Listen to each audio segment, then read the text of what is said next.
Mesdames et messieurs, bonjour et bienvenue sur Business 24. Merci de suivre Ecopresse, votre magazine économique et financier décrypté par des experts et journalistes des questions économiques. Intelligence économique, quelle stratégie pour l'émergence des pays africains, développement, j'allais dire les défis du développement des villes africaines. Voici les deux sujets que nous allons aborder à ce numéro d'Ecopresse en compagnie de nos experts journalistes. Je retrouve encore Borja Kobri. Bonjour. Bonjour.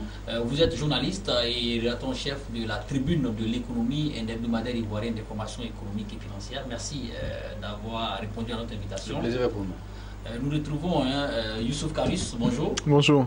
Vous êtes le président directeur général de Pulsar Partners, un fonds d'investissement. Merci également d'avoir répondu à notre invitation. Merci à vous. Alors, nous nous retrouvons tout à l'heure pour la première partie de cette émission.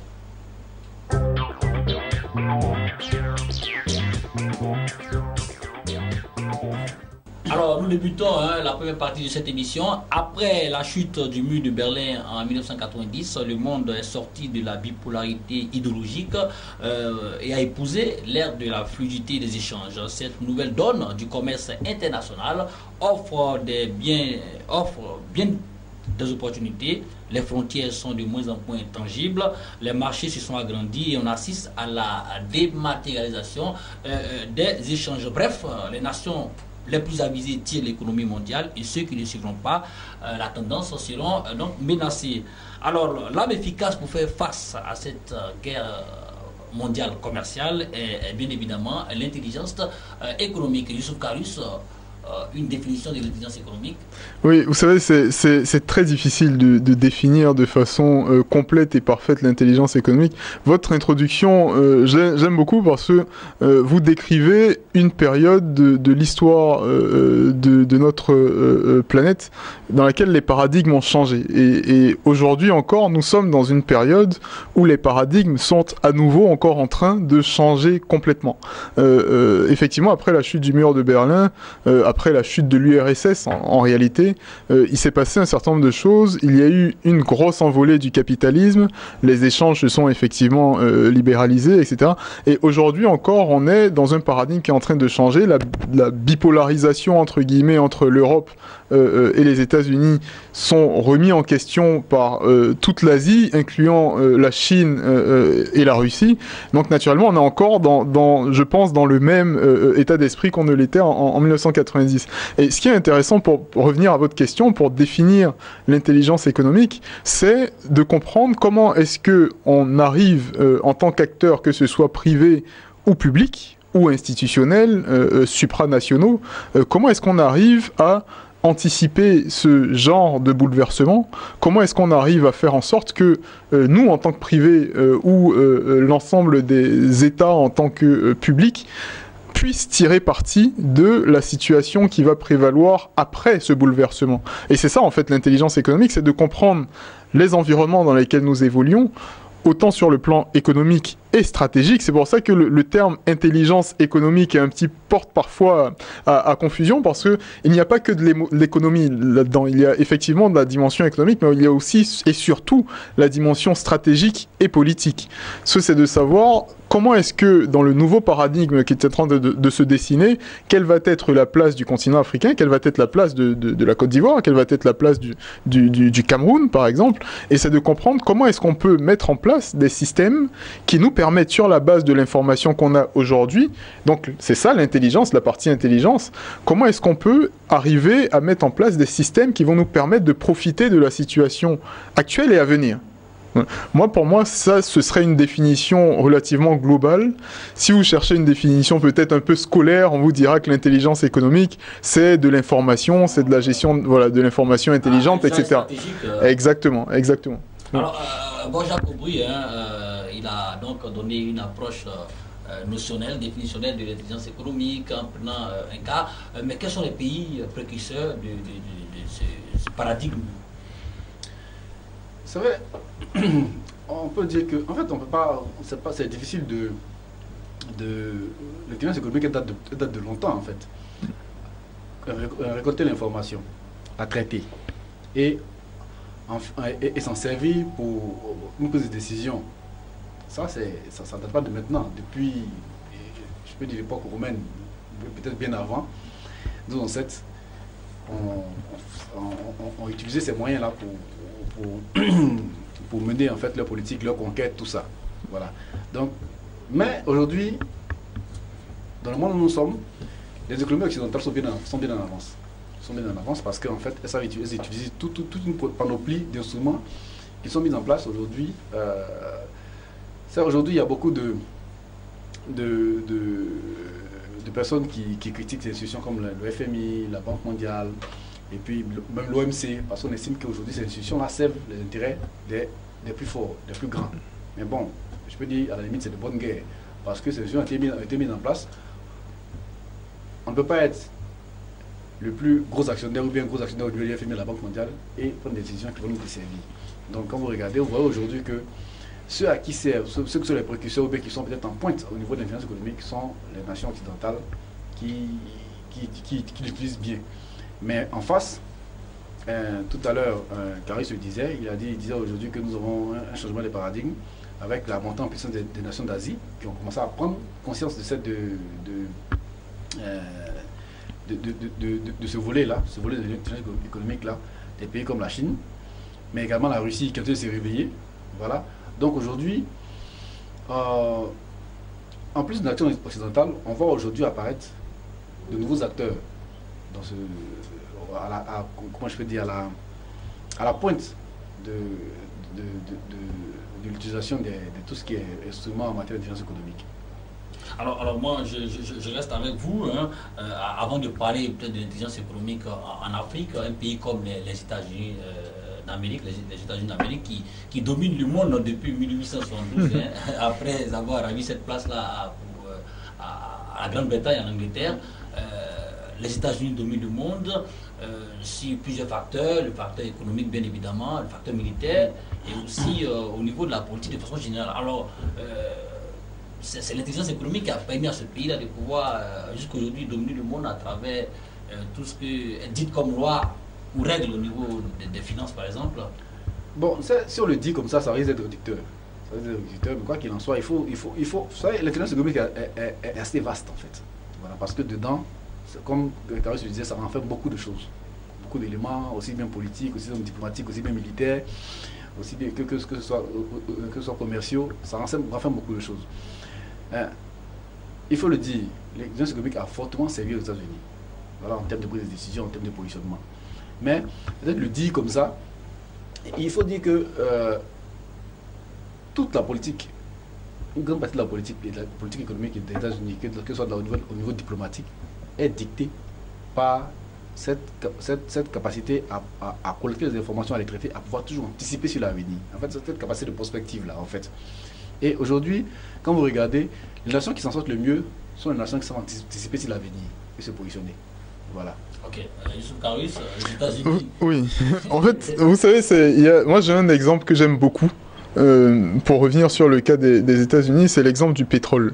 Il y a quelques années, le monde se déchirait sur les questions de pétrole, de schiste, etc. parce que les incidences environnementales sont énormissimes. Les États-Unis, alors l'histoire nous dira si ça a été une bonne décision, une mauvaise décision. Moi, je n'aime pas trop qu'on touche à l'environnement, mais bref, c'est une autre question. Mais les États-Unis ont fait le pari d'ouvrir le marché du pétrole de schiste aux États-Unis. Les États-Unis sont devenus un producteur pétrolier. À l'époque, on avait le clivage entre les pays consommateurs, entre guillemets, de pétrole et les pays de l'OPEP. Donc effectivement, on avait un marché ambivalent où chacun jouait des coudes, chacun jouait de ses possibilités de pouvoir. L'OPEP jouait sur les quantités disponibles sur le marché et les demandeurs essayaient de jouer sur d'autres marchés, etc. Bon, c'est comme ça que les cours se fixaient. Aujourd'hui, les États-Unis, qui est un des principaux consommateurs énergétiques, deviennent pays producteurs de pétrole. Pourquoi ? Parce qu'ils le savaient depuis la base. Ils savaient très bien qu'en étant producteurs pétroliers, ils auraient une incidence. Ils allaient casser, entre guillemets, le conglomérat de l'OPEP, ce qui est en train de se faire, et ils auraient une incidence sur les prix du pétrole. Ils sont premiers consommateurs de pétrole. Donc, naturellement, faites un exercice, regardez systématiquement à chaque fois qu'il y a une incidence, peu importe à la hausse ou à la baisse, sur les cours du pétrole, il y a en face une production américaine qui suit une tendance particulière à la hausse ou à la baisse. Parce qu'aujourd'hui, quand les Américains ont besoin de faire chuter les prix du pétrole ou ont besoin de jouer de stratégie sur le marché pétrolier, ben, ils ouvrent de nouveaux puits ou ils les ferment quand ils n'en ont plus besoin. Donc vous regardez le nombre de puits en activité aux États-Unis, ça vous donne exactement la tendance future du marché à plus ou moins 1 an. Voilà. Moi, c'est l'exercice que j'aime faire et ça, en fait, c'est le résultat concret de l'intelligence économique. Moi, j'aime bien, vous parliez tout à l'heure de diplomatie. Moi, j'aime bien prendre cet exemple-là de façon comparative. On va revenir, je pense, aux questions des pays africains tout à l'heure, mais vous prenez une ambassade, que ce soit une ambassade française, une ambassade américaine, basée, peu importe l'endroit dans le pays africain dont on parle, n'importe quelle ambassade étrangère occidentale dans un pays africain a une cartographie plus que fidèle de l'économie dans laquelle elle se situe. Quand je dis cartographie, c'est-à-dire que vous allez à l'ambassade de France, elle est capable de vous lister l'ensemble des entreprises qui sont présentes sur le territoire ivoirien. Je suis même pas sûr qu'il y ait des agences ivoiriennes qui soient capables de le faire. Vous voyez ce que je veux dire ? Pour moi, la diplomatie, c'est aussi un canal d'intelligence économique. Vous, quand vous déployez une ambassade, l'idée, c'est quoi? L'idée, c'est de pouvoir effectivement rendre disponibles des services publics, des services consulaires, des services publics à votre population expatriée, mais au-delà de ça, et je pense l'enjeu le plus important, c'est de nouer des partenariats qui vont avoir une incidence sur votre envergure financière, économique, etc., etc. Si vous n'avez pas de cartographie fidèle de l'environnement dans lequel vous envoyez votre ambassade ne sert à rien. Si elle ne sert qu'à faire du service pour vos compatriotes là-bas, peut-être que en fait, vous êtes en train de déployer une administration pour peut-être 200, 300 000 personnes. Donc, en fait, les Américains ont su très très tôt user de ce type de canal-là, que ce soit par les ambassades ou parfois par des moyens peu recommandables. Parfois, ça a été la CIA, parfois, ça a été de l'espionnage. Tout ça, en fait, c'est ce qu'on appelle de l'intelligence. C'est des gens qui sont capables, c'est du renseignement, c'est des gens qui sont capables de remonter tout un ensemble d'informations qui permettent aux décideurs de votre pays d'être justement dans la prospective. Si moi je sais aujourd'hui en tant que Gabonais, en tant que Camerounais, je suis producteur de tomates et je vais à mon ambassade en France, je sais qu'il y a une industrie à Lille, j'en sais rien, qui va faire de la boîte de conserve, mais théoriquement, en contactant mon ambassade en France, elle est capable de mettre en relation avec cette entreprise-là qui fait... Enfin, je parle de façon concrète, mais je veux dire, ça, c'est de l'intelligence qui va permettre de remonter de l'information. Alors, quand on vous écoute, ça ne concerne plus les entreprises qui compétissent, mais l'État qui aide ces entreprises-là à pouvoir être meilleures. Mais en réalité, le rôle de l'État, il est là. Le rôle de l'État, c'est pas comme on l'entend tous les jours, c'est pas d'aider les gens, non. Le rôle de l'État, c'est d'encadrer et de faire en sorte que le système qu'il met en place soit optimal pour tout le monde. Et la chose la plus importante dans une économie capitaliste, donc soit on est capitaliste, soit on ne l'est pas, mais a priori on l'est, donc soyons-le, dans un État qui se dit capitaliste, le rôle de l'État, c'est de faire en sorte que les systèmes qui sont mis en place fonctionnent de la manière la plus optimale possible. Et la première chose, si on veut faire en sorte, une de nos problématiques à nous, par exemple, aujourd'hui, c'est d'exporter des produits plus ou moins transformés. Si on veut faire en sorte que ça fonctionne, ben, il faut utiliser un canal, que ce soit de nos ambassades, que ce soit un autre canal, pour avoir des cartographies fidèles de qui vont être nos clients de demain. Tout à fait. C'est ça l'idée. Parce que on se pose des questions régulièrement. Moi, j'ai l'impression qu'en Afrique, on est souvent sur le court terme. On se pose des questions sur le court terme, on ne fait quasiment jamais de prospective. Pourtant, on a des canaux. On a des canaux qu'on peut utiliser. Demain, on a une Chine demain qui est déjà en plus colossale. Ça, on l'a même pas encore anticipé. On l'a plus subi qu'on ne l'a anticipé. Si on l'avait anticipé, ça allait on allait dans des échanges aujourd'hui avec la Chine qui serait sans commune mesure. On ne l'a pas anticipé. Aujourd'hui, nos premiers partenaires commerciaux, ça reste les premiers partenaires commerciaux qu'on avait il y a 30 ans. Alors que le paradigme est en train de changer, comme je disais au départ. Ça dépend de l'appétit chinois.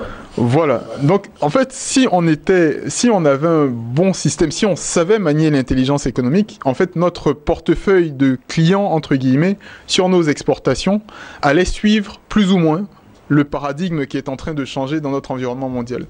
Justement, on va parler des pays africains. Voilà. Qui est censé le faire. Que la question est importante. Vous avez une cellule spéciale qui doit faire le bilan à chaque fois et qui va rendre compte au président. En fait, je vous donne un exemple, par exemple, pour revenir, peut-être qui sera un peu plus concret. Nous, dans notre région, en Afrique de l'Ouest, quand vous êtes en Côte d'Ivoire, vous avez un avantage systématique sur l'ensemble, le reste de la région, on va dire ça comme ça. Je grossis un peu les traits, c'est un peu une lutte entre Dakar et Abidjan, mais je grossis un peu les traits. Mais quand vous êtes en Côte d'Ivoire, vous avez une capacité plus étendue que le Sénégal. Ça, c'est un des gros atouts de la Côte d'Ivoire. Moi, je serais ivoirien politicien, mon job, ce serait de faire en sorte que mon intelligence économique réponde au fait que jamais je ne laisserai un marché passer au Burkina Faso sans qu'il ne passe par mon port. Ou jamais je ne laisserai un produit arriver au Burkina Faso ou au Mali sans qu'il ne soit produit sur mon territoire. Ça, c'est un objectif stratégique que je peux me fixer. Et avec cet objectif stratégique, je vais mettre en place tout un système décisionnel qui répond à cet objectif-là particulier. Donc derrière, je vais avoir des équipes politiques qui vont assister à chaque fois qu'il y a des négociations politiques, qui vont s'assurer que cet objectif-là n'est pas lésé. Quand il va y avoir des négociations commerciales, par exemple des questions de droit de douane, des choses comme ça, moi, toutes mes équipes responsables de ces questions-là vont s'assurer que cet objectif-là n'est pas lésé. Quand il va y avoir de nouveaux acteurs, même privés, qui vont arriver sur mon territoire, moi, je vais faire en sorte qu'ils aient des accès privilégiés au marché de la sous-région, parce que derrière, mon objectif, c'est de contrôler ces marchés. C'est d'en faire des consommateurs de mes produits. Ça, c'est un objectif stratégique. Et derrière, je mets en place tout un système d'intelligence économique qui, à la fois, vont me remonter l'information peut-être des besoins qui sont à travers mes ambassades, par exemple. Donc, peut-être des besoins qui sont les besoins en produits des Burkinabés, des Maliens, des Nigériens, etc.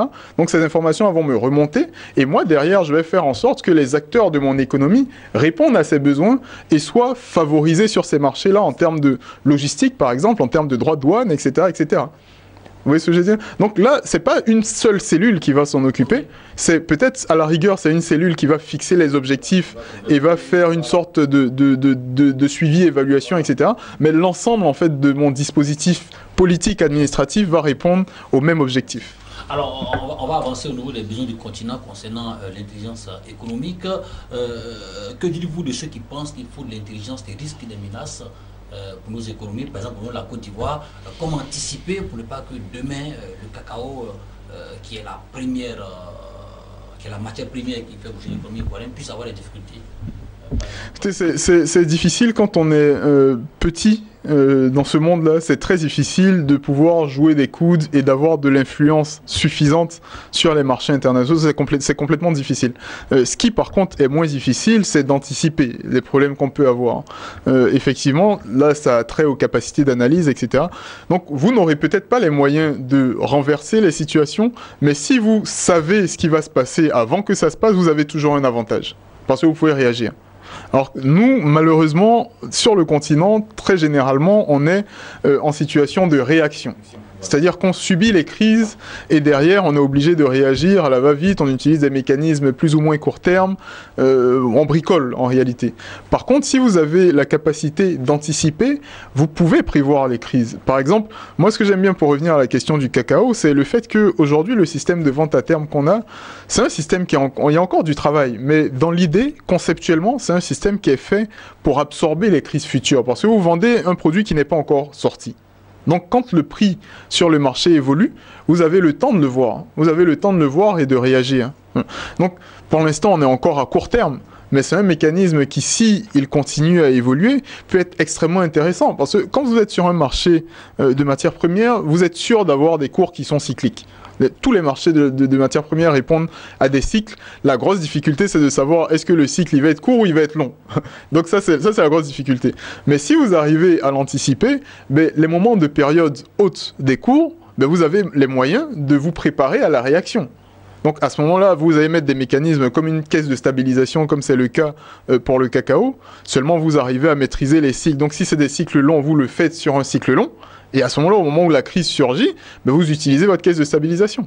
Donc c'est un peu ce qu'on a essayé de faire, par exemple, sur la crise récente du cacao. Mais comme on est encore trop court terme, il y a encore et c'est la première crise véritable depuis 2012, donc il y a encore des choses à rôder. Mais l'idée, elle est bonne. L'idée, elle est là. Alors, Bojang Kobli, parlons toujours du cacao. le vieux paysan de Soubré se fatigue et le vieux Britannique au niveau de Londres fixe des prix qui vont souvent empêcher ce paysan de pouvoir s'épanouir. Alors qu'est-ce que l'État de Côte d'Ivoire fait, par exemple au niveau de la transformation, quelles sont les mesures qu'on peut prendre pour pouvoir peut-être bénéficier de ce produit-là qui fait quand même la fierté du pays, oui, et aussi anticiper d'éventuelles menaces quant à la pérennité même de l'embellie de ces produits-là sur le marché. Vous savez, la question du cacao est un exemple par exemple qu'on peut utiliser en fait pour illustrer cette question d'intelligence économique en fait. Vous savez, aujourd'hui, le producteur a une infime partie en fait au niveau du coût quand vous prenez la tablette de chocolat, quand vous faites la répartition des coûts, le planteur a le revenu le plus faible. Voilà. Pourquoi? Parce que depuis longtemps, on n'a pas misé sur la transformation. Et c'est en ça qu'on voit que nous n'avons pas, depuis un certain temps, on a manqué de prospective, on a manqué de moyens en matière d'intelligence économique. Voilà. Mais petit à petit, les choses sont en train de se... les crises aidant, on a commencé à comprendre qu'il y a des choses à faire. Il y a des actions qui sont posées dans le sens de citer à la transformation, à plus de transformation en local. Mais il y a un élément qui m'a marqué et que j'apprécie fortement, c'est aujourd'hui la volonté de l'État de Côte d'Ivoire d'agir de concert avec le Ghana au niveau du cacao. Parce qu'aujourd'hui, pendant un moment, la Côte d'Ivoire pensait que en régulant, en réformant son système de vente avec la vente à terme, un paysan à 40% de la production mondiale, forcément, ça allait faire réagir le marché. Effectivement, pendant quelques années, le marché a réagi. Les coûts sont montés. Mais, automatiquement, je pense que les chocolatiers en face, puisque eux, ayant des moyens d'intelligence économique, ont dû rapidement réagir comme ils se devaient, peut-être faire des stocks et consorts, mais automatiquement, on a vu que ça agit sur le prix. La stratégie n'a pas réellement marché. Non, quand il se disait qu'on a vu sur le court terme. Elle a marché sur le court terme, elle a marché sur le long terme. Peut-être qu'on devait prévoir la réaction des autres en fait. Pendant un moment, c'est ça. Voilà, la réaction que nous avons posée, on fait monter le prix, on aurait dû prévoir la réaction des autres, peut-être trouver je peux dire, un accord, pas un accord, mais je peux dire une autre parade pour éviter qu'on subisse un contre-coup trop fort d'une baisse peut-être prévisible des coûts. Donc, la collaboration avec le principal concurrent, qui est le Ghana, nous permet d'avoir des marges de manœuvre encore plus. Voilà, peut-être encore pour allonger un peu la perspective, mais il ne faut pas se limiter à ça. Voilà. Il faut aujourd'hui que le volet de transformation, nous accentuons le volet de transformation pour permettre de pouvoir gagner encore plus.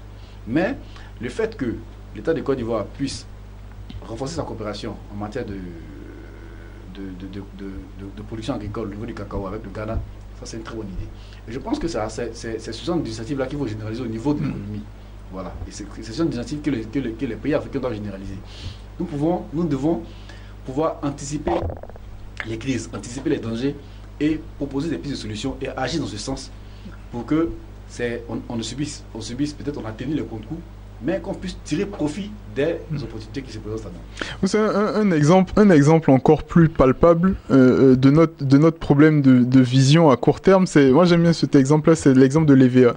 L'EVA, en 2015, en 2014, il me semble, on était encore sur les cours vraiment les plus hauts historiques.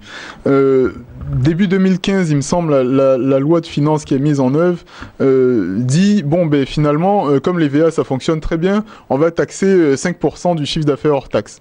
Un an après, crise de l'EVA, les cours tombent de partout, et avec cette taxe-là, en fait, on est en train de complètement détruire la filière, et l'État est obligé de revenir négocier avec les acteurs pour dire, finalement, on va plus faire ça, on va aménager notre taxe. En fait, on a manqué de prospective dans le sens où, si on avait anticipé, en fait, on allait savoir déjà, et je pense que l'ensemble des acteurs de la filière le savaient déjà, qu'on était sur des cours historiquement hauts qui n'étaient pas des cours normaux, en réalité. Donc, la taxe, en fait, venait systématiquement fragiliser le secteur parce qu'on n'est pas sur une situation normale. Donc, dès qu'on revient à une situation normale, là, on change tout de suite on change tout de suite de niveau.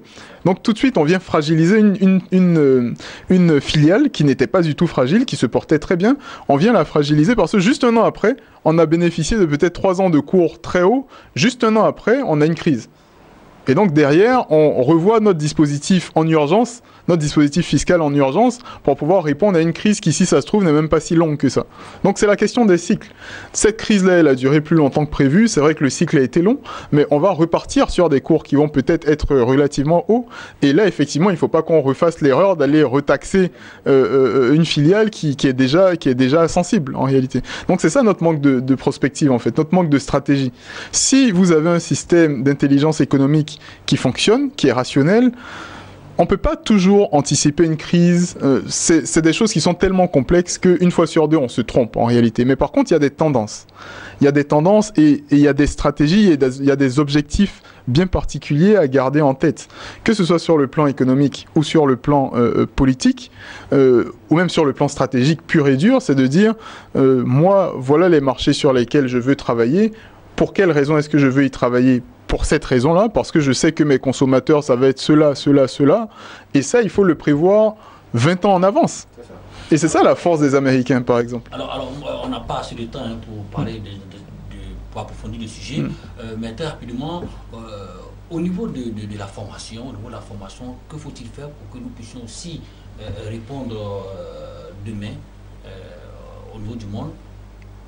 Et je veux aussi que vous parliez aussi des médias. Si, complètement. En fait, je pense que pour moi, le premier enjeu, c'est pas un enjeu de formation. Pour moi, le premier enjeu, c'est un enjeu de vision. Il faut qu'à un certain moment... Si on a des hommes formés pour, par exemple, répondre présent dans des secteurs demain, comment ?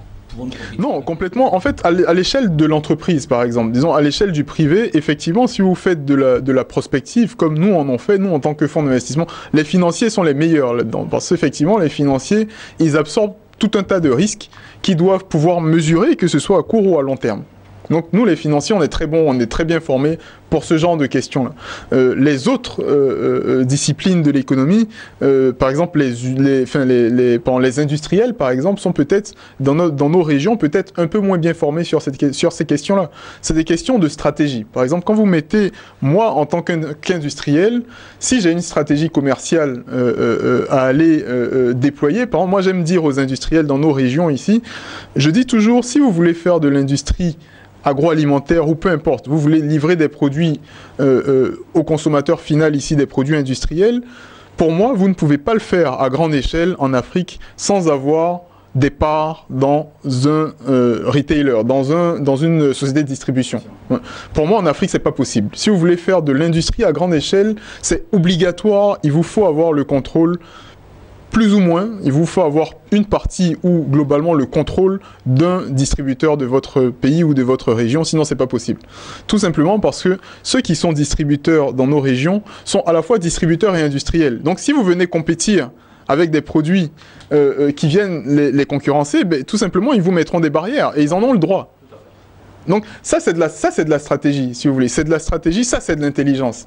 L'intelligence pour un privé, ça va être de former justement ces directeurs commerciaux par exemple, ou s'ils ont des directeurs de stratégie, mais de former leurs directeurs de la stratégie sur ce genre de questions-là. C'est aller par exemple établir une grosse cartographie de tous les circuits de distribution qui existent sur les marchés dans lesquels ils sont présents. Et ça se fait dès le départ de votre business pour savoir par quel circuit de distribution vous allez passer.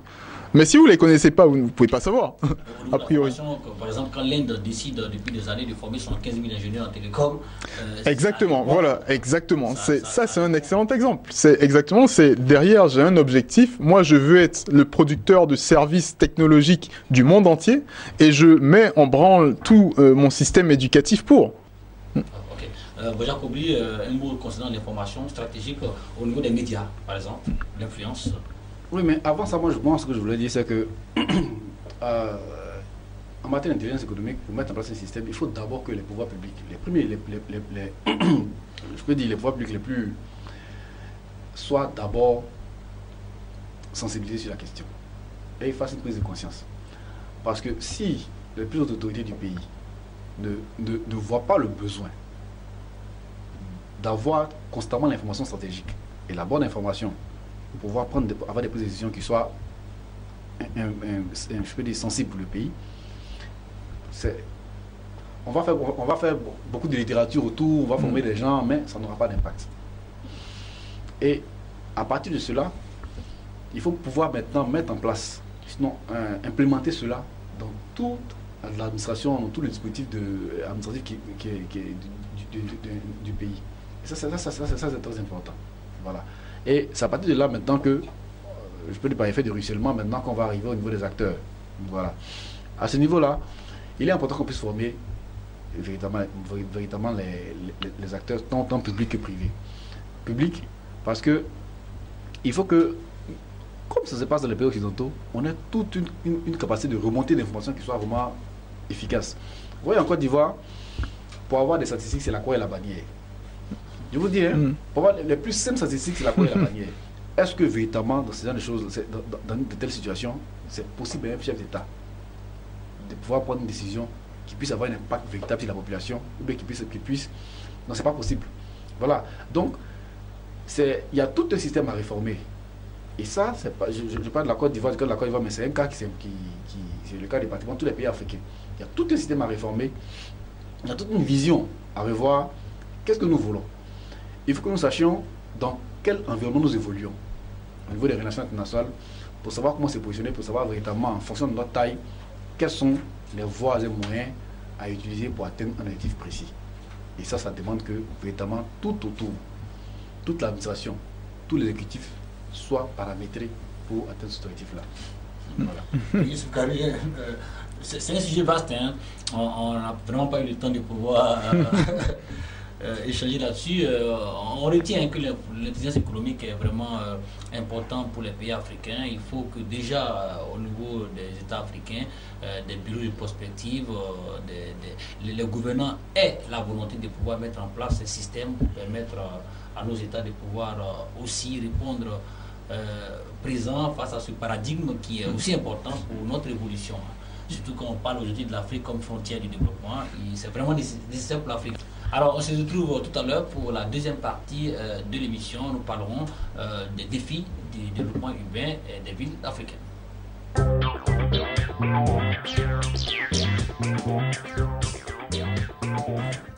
Alors, au retour sur ce plateau, nous parlons des défis du développement des villes africaines.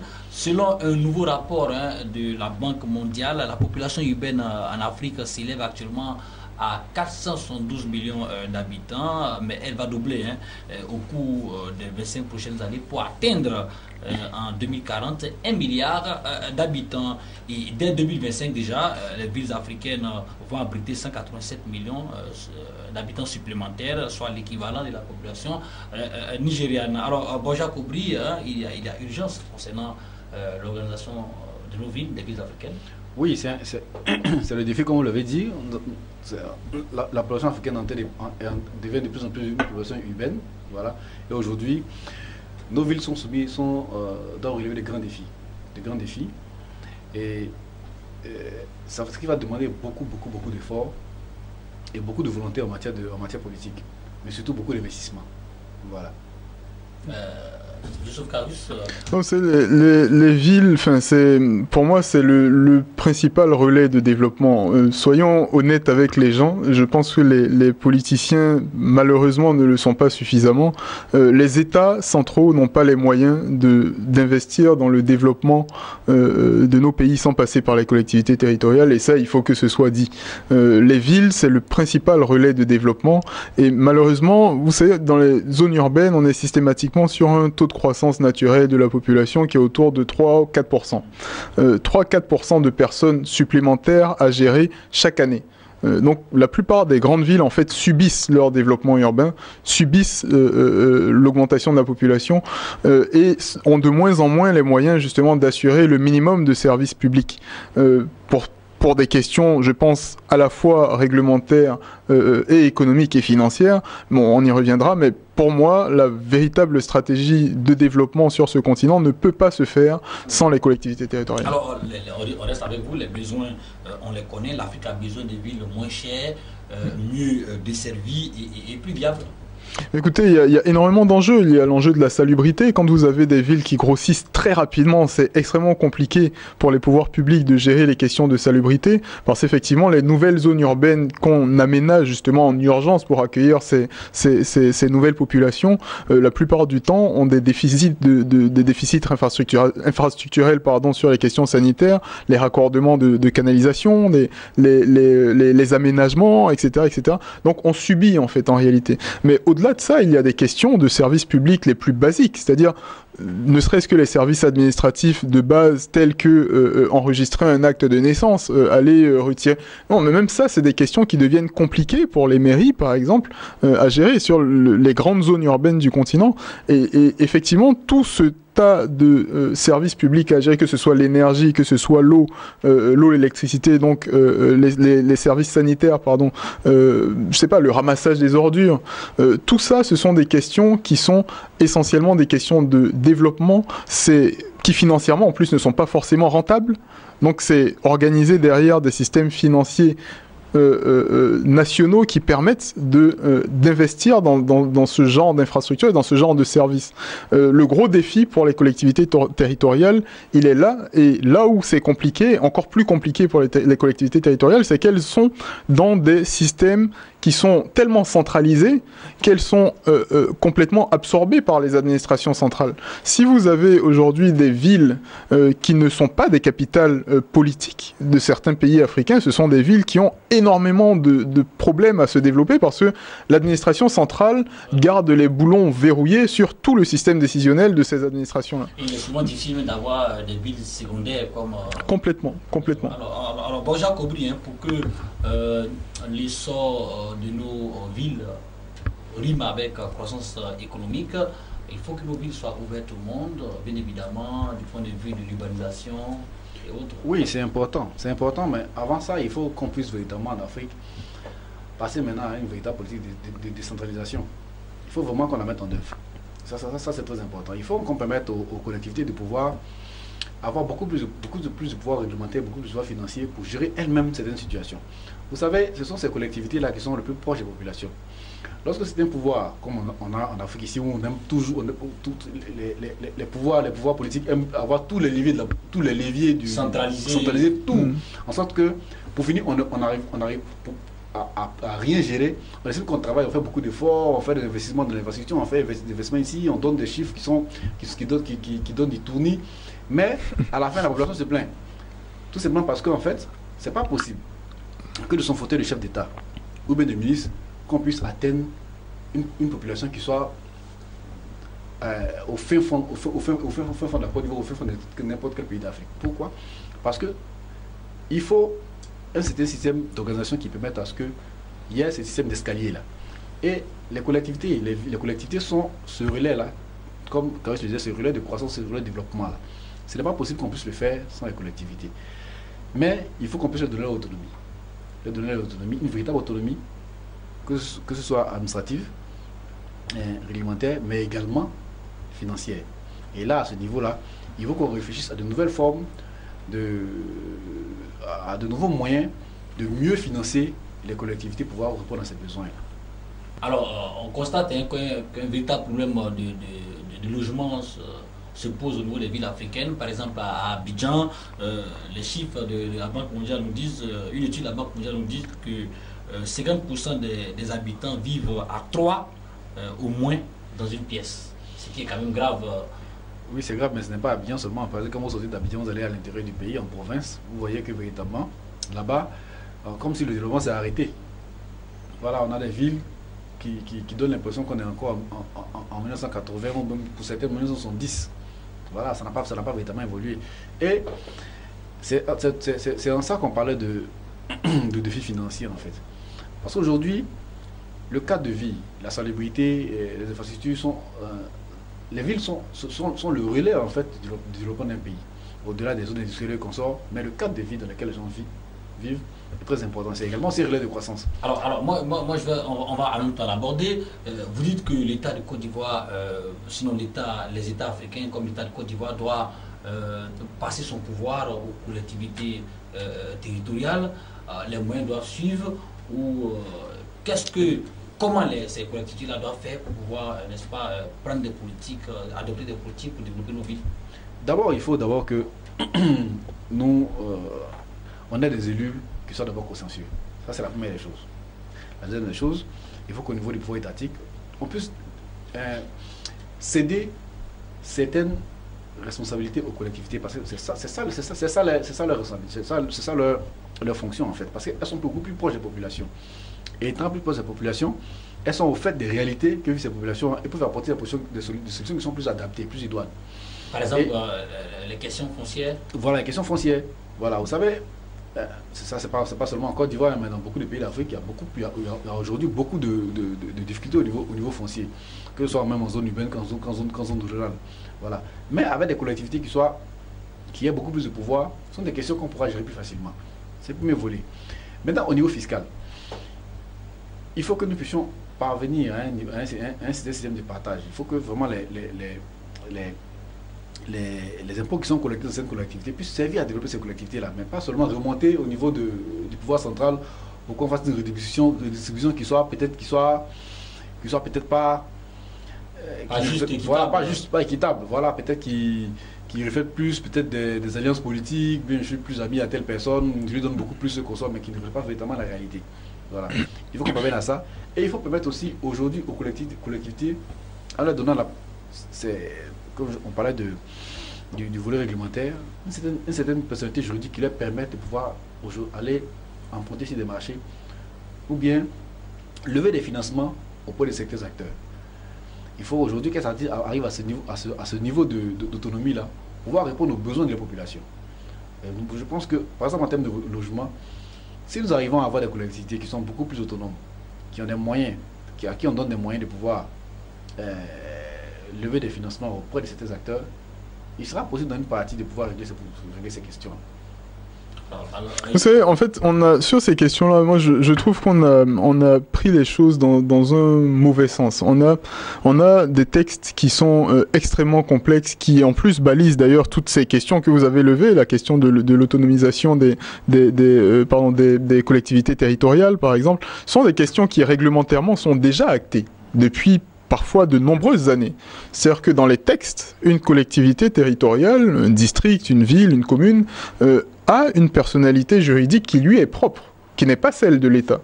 Donc qui l'autorise à faire pas mal de choses. Sur la question des transferts de compétences, dans la loi, dans les différentes lois d'ailleurs de beaucoup d'États africains, il y a des compétences déjà transférées dans la loi. Donc c'est des choses qui sont actées. Les questions d'éducation, de santé, et même parfois d'infrastructure sont des compétences qui, en partie, très souvent, relèvent des compétences des collectivités territoriales. Seulement, dans les actes, effectivement, tout cela n'a pas été acté. Et ça n'a pas été acté pourquoi ? On a un système fiscal, effectivement, qui permet de remonter un certain nombre de ressources au niveau de l'État central, qui les redistribue selon parfois des clés de répartition. Il y a plusieurs systèmes qui existent à travers le continent. Mais le gros enjeu, c'est quoi ? C'est que c'est comme quand vous créez une entreprise, vous ne pouvez pas tout faire sur fonds propres. Là, en fait, ils sont en train de créer un système financier qui est censé assurer tout le service public à la population. Les 50% dont vous parlez, c'est des gens à qui il faut attribuer un logement, à qui il faut donner accès à des toilettes publiques, à qui il faut donner accès à l'éducation, à qui il faut donner accès à la santé, à moindre coût, à qui il faut donner accès à des mutuelles. Et tout cela a un coût. Ça ne peut pas se financer sur fonds propres. Et encore moins sur le dos d'un État central. L'État, c'est ce que je disais au départ, l'État n'a plus la capacité, et il faut qu'on l'acte, il faut qu'on le dise tel quel, l'État n'a plus la capacité d'assurer tout ce tas de services. Aujourd'hui, ce n'est plus possible. De façon pratique, le conseil régional de la Libye-Tiassa ou le conseil régional du Sud-Comoué a par exemple 2 milliards de budget, c'est que peut-être une bonne partie va revenir au budget de fonctionnement. le budget de fonctionnement, et au niveau du budget d'investissement, il n'aura pratiquement pas grand chose. Non, effectivement, en fait, effectivement, il y a les problématiques de gestion. Ça, c'est une chose. Mais le système même, pour moi, n'est pas pensé pour que les collectivités territoriales puissent être capables de prendre véritablement, de prendre l'enjeu véritablement des problèmes, des défis qui se présentent, si vous voulez. Moi, il y a un exemple que j'aime beaucoup et qui m'est un petit peu resté en travers de la gorge, c'est l'exemple de Dakar. La ville de Dakar, au Sénégal, est une ville, d'ailleurs le système de décentralisation de Dakar, du Sénégal, pardon, et je trouve un système qui est relativement abouti. Il y a encore de la perfection à aller chercher, mais c'est un système qui est relativement abouti dans le sens où il y a pas mal de collectivités territoriales au Sénégal qui ont la latitude suffisante pour aller, par exemple, négocier des questions financières avec des banquiers, avec des fonds d'investissement, avec d'autres contreparties financières qui leur permettent d'alléger un petit peu la note. C'est-à-dire que quand vous avez... J'ai cité tout un tas de services publics tout à l'heure.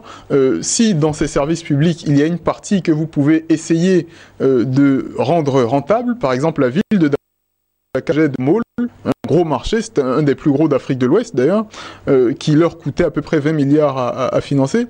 Et la ville de Dakar, à l'époque où j'étais vice-président chez Bloomfield, j'ai trouvé ça exceptionnel. C'est une ville qui a pris l'engagement de se faire noter par une agence de notation financière locale, régionale, qui lui donnait justement accès au marché financier boursier.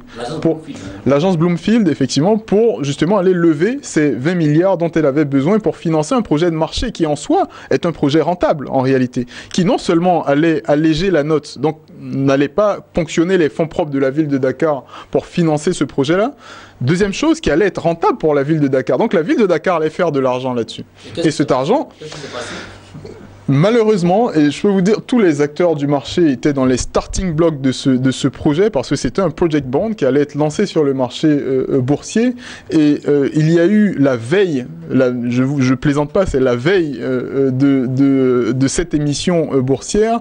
A priori, il y a eu un appel de je ne sais qui politiquement qui a bloqué une opération qui avait déjà eu l'aval du régulateur, qui avait déjà eu du régulateur du marché financier, qui a une institution supranationale qui avait donné son aval sur cette question, qui est rattachée à la BCAO, qui avait donné son aval et qui est revenu sur l'émission de cette obligation-là pour je ne sais quelle raison.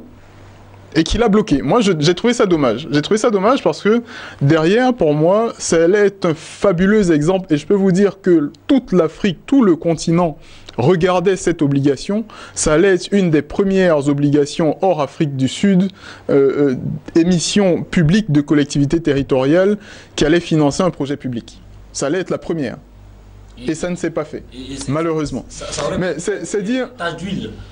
Ça allait faire appel d'air pour toutes les autres collectivités territoriales du continent qui arrivent à structurer des projets. Alors ça, justement, ça allait répondre à la question de la mauvaise gestion. Parce que si vous avez une obligation basée sur un projet qui en plus est noté, donc justement la note atteste de votre qualité de gestion, qui en plus est notée, ça vous permet d'éliminer toutes les collectivités territoriales qui ne font pas preuve de bonne gestion d'un côté, et ça vous permet de sélectionner celles qui arrivent justement à structurer des projets suffisamment intéressants pour que le marché financier s'y intéresse.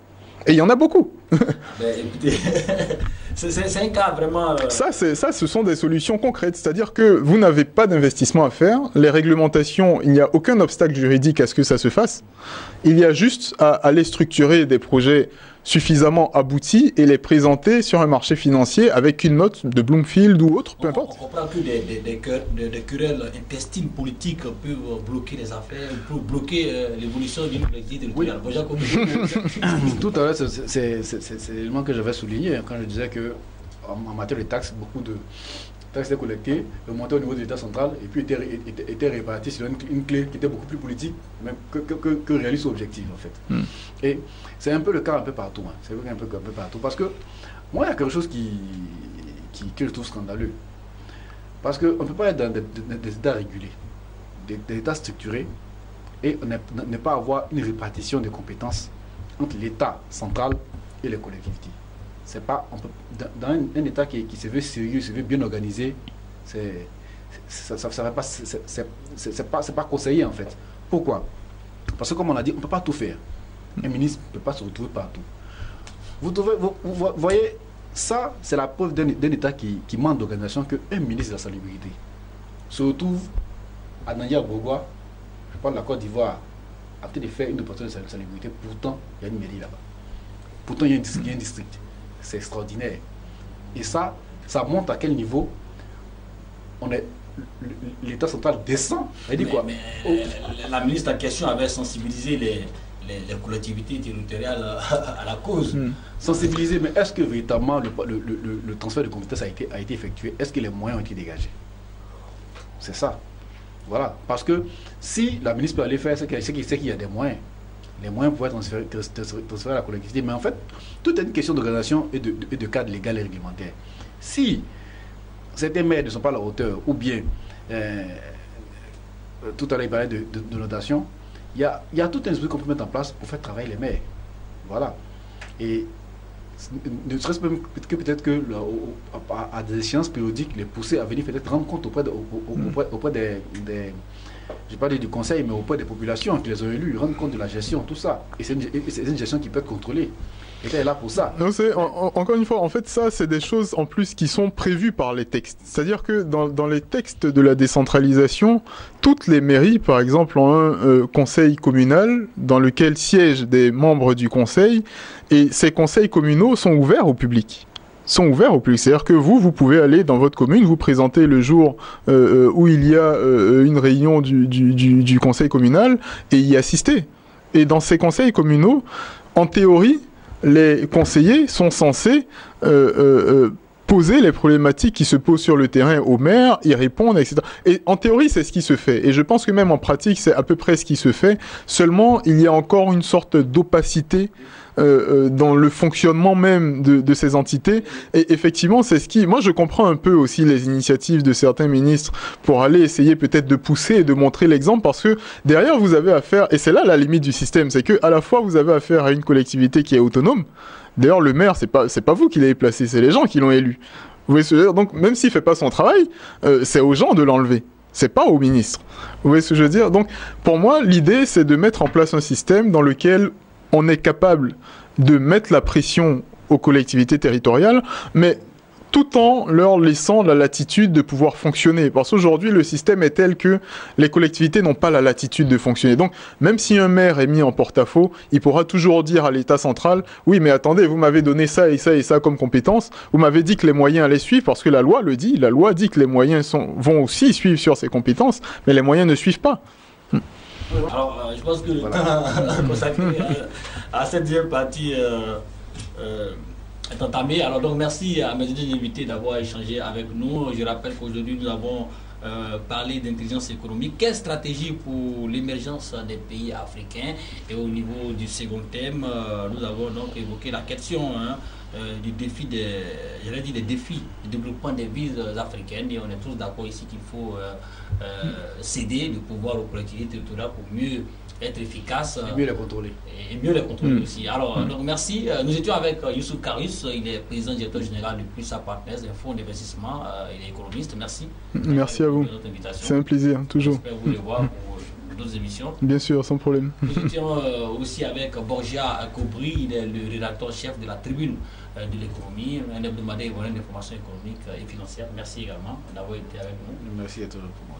Alors, quant à vous, téléspectateurs, nous vous donnons rendez-vous pour une autre émission d'EcoPress. Sur ce, bonne suite des programmes sur Business 24.